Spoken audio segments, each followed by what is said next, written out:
नमस्कार, आप सभी का स्वागत डीडी न्यूज पर। आप देख रहे हैं सांकेतिक भाषा का हमारा विशेष बुलेटिन। आपके साथ मैं हूं मुकुल शर्मा, मेरे साथ मौजूद है मेरी सहयोगी मनीषा शर्मा।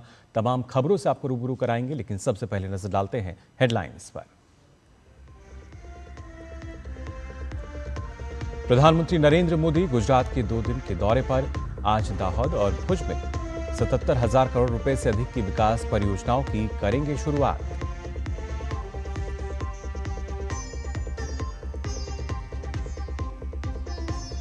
रविशंकर प्रसाद के नेतृत्व में सर्वदलीय प्रतिनिधिमंडल पाकिस्तान को बेनकाब करने पहुंचा फ्रांस। गुयाना के उपराष्ट्रपति से मिले शशि थरूर। बहरीन में गुलाम नबी ने कहा, पाकिस्तान में आतंकियों की संख्या सबसे ज्यादा।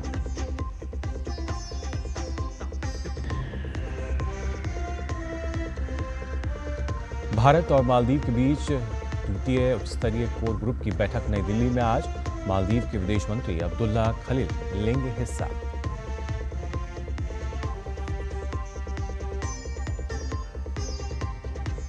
गृह मंत्री अमित शाह 3 दिवसीय दौरे पर पहुंचे महाराष्ट्र। नागपुर में 2 सार्वजनिक कार्यक्रम में होंगे शामिल। शाम में नांदेड़ में करेंगे जनसभा।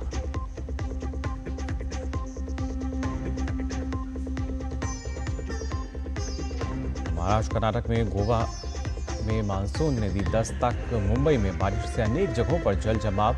दिल्ली में फिर रात में हुई बारिश।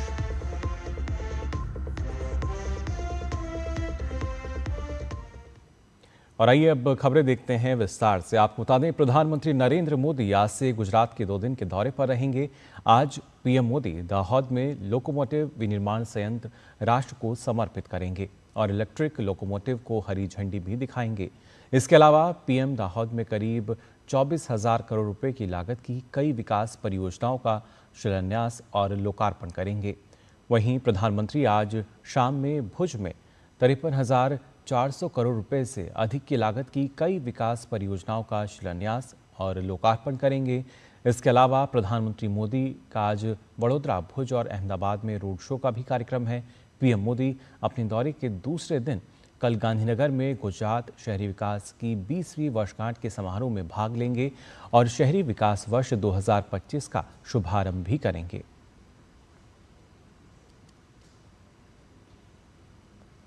आतंकवाद पर पाकिस्तान को बेनकाब करने के लिए भाजपा सांसद रविशंकर प्रसाद के नेतृत्व में सर्वदलीय प्रतिनिधिमंडल फ्रांस पहुंच गया है। इस प्रतिनिधिमंडल में तगुबाती पुरंदेश्वरी, एमजे अकबर, गुलाम अली खटाना और सामिक भट्टाचार्य शामिल हैं। इसके अलावा अमर सिंह, प्रियंका चतुर्वेदी और पंकज सरन भी शामिल हैं। ये प्रतिनिधिमंडल फ्रांस के बाद ब्रिटेन, जर्मनी, यूरोपीय संघ, इटली और डेनमार्क का भी दौरा करेगा। कांग्रेस सांसद शशि थरूर के नेतृत्व में सर्वदलीय प्रतिनिधिमंडल ने गुयाना के उपराष्ट्रपति भरत जगदेव से मुलाकात की। शशि थरूर ने गुयाना के उपराष्ट्रपति के साथ हुई मुलाकात को काफी अभूतपूर्व बताया। वहीं गुयाना के उपराष्ट्रपति ने आतंकवाद के खिलाफ अपनी प्रतिबद्धता जाहिर की। उन्होंने कहा कि आतंकवादी गतिविधियों को अंजाम देने वाले सभी लोगों को न्याय के कटघरे में लाया जाना चाहिए। भाजपा सांसद वैजयंत पांडा के नेतृत्व वाला सर्वदलीय प्रतिनिधिमंडल बहरीन से कुवैत के लिए रवाना हो गया है। ये प्रतिनिधिमंडल आज से 27 मई तक कुवैत के दौरे पर रहेगा।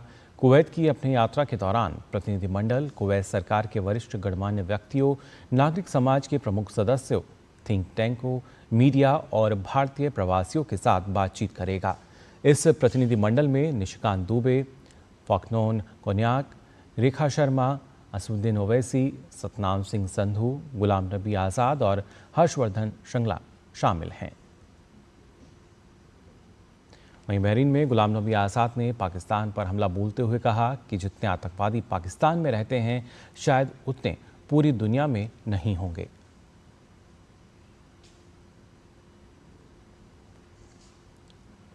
शिवसेना सांसद श्रीकांत शिंदे के नेतृत्व में एक सर्वदलीय प्रतिनिधिमंडल कांगो के दौरे पर है। प्रतिनिधिमंडल की सदस्य बांसुरी स्वराज ने कहा कि ऑपरेशन सिंदूर केवल एक सैन्य अभियान नहीं था, बल्कि ये न्याय का नया संकल्प है जो भारत ने विश्व के सामने प्रस्तुत किया है। वहीं डीएम के सांसद कनिमोझी के नेतृत्व में सर्वदलीय प्रतिनिधिमंडल स्लोवेनिया के दौरे पर जुब्लाजाना पहुंचा। प्रतिनिधिमंडल का स्वागत स्लोवेनिया गणराज्य में भारत के राजदूत अमित नारंग ने किया। इससे पहले दल ने रूस का दौरा किया था। कनिमोझी ने कहा कि रूस हमारी कार्रवाई से सहमत है।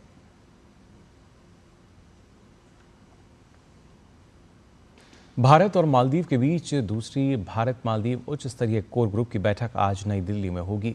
इस बैठक में भाग लेने के लिए मालदीव के विदेश मंत्री अब्दुल्ला खलील कल भारत के दौरे पर नई दिल्ली पहुंचे। मालदीव के विदेश मंत्री के साथ उच्च स्तरीय प्रतिनिधिमंडल 3 दिन के दौरे पर है। यह इस साल उनकी तीसरी भारत यात्रा है। मालदीव के विदेश मंत्री आज विदेश मंत्री डॉक्टर एस जयशंकर के साथ द्विपक्षीय वार्ता करेंगे। गृह मंत्री अमित शाह महाराष्ट्र के 3 दिवसीय दौरे पर हैं। अमित शाह आज सबसे पहले नागपुर के जामठा में नेशनल कैंसर इंस्टीट्यूट में आयोजित एक कार्यक्रम में शामिल होंगे। इसके बाद वह चिंचोली गांव में राष्ट्रीय फॉरेंसिक विश्वविद्यालय के उप केंद्र की आधारशिला रखेंगे। नागपुर के बाद अमित शाह आज ही नांदेड़ पहुंचेंगे, जहां वो महाराष्ट्र के पूर्व मुख्यमंत्री वसंतराव नाईक की एक प्रतिमा का अनावरण करेंगे। इसके बाद वो नांदेड़ में एक जनसभा को भी संबोधित करेंगे। अमित शाह का आज शाम नांदेड़ में भाजपा के महानगर कार्यालय में उद्घाटन करने का भी कार्यक्रम है।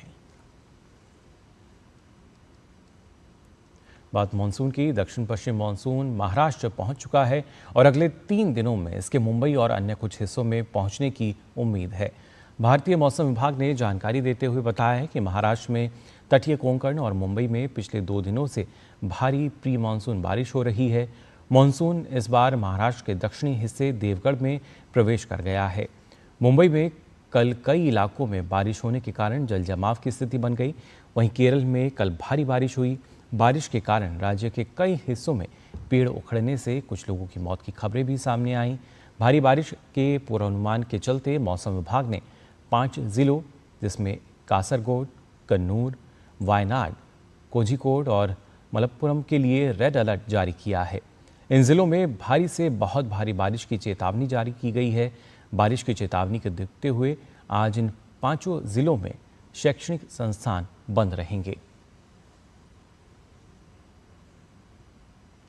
यूक्रेन के खिलाफ रूस ने अब तक का सबसे बड़ा हमला किया है। रूस के इस हवाई हमले में 13 लोगों की मौत हो गई है। रूस ने यूक्रेन के 30 से अधिक शहरों और कस्बों पर एक साथ हवाई हमला किया। इस हमले में 67 मिसाइलें और ड्रोन शामिल थे। इस भीषण हमले में 13 लोग मारे गए जबकि कई अन्य लोग घायल हुए हैं। इस हमले पर अमेरिका के राष्ट्रपति ट्रंप ने चुप्पी तोड़ते हुए कहा कि रूस के इस हमले से वे खुश नहीं हैं। इससे पहले यूक्रेन के राष्ट्रपति ज़ेलेंस्की ने ट्रंप पर पुतिन के खिलाफ चुप्पी साधने का आरोप लगाया था।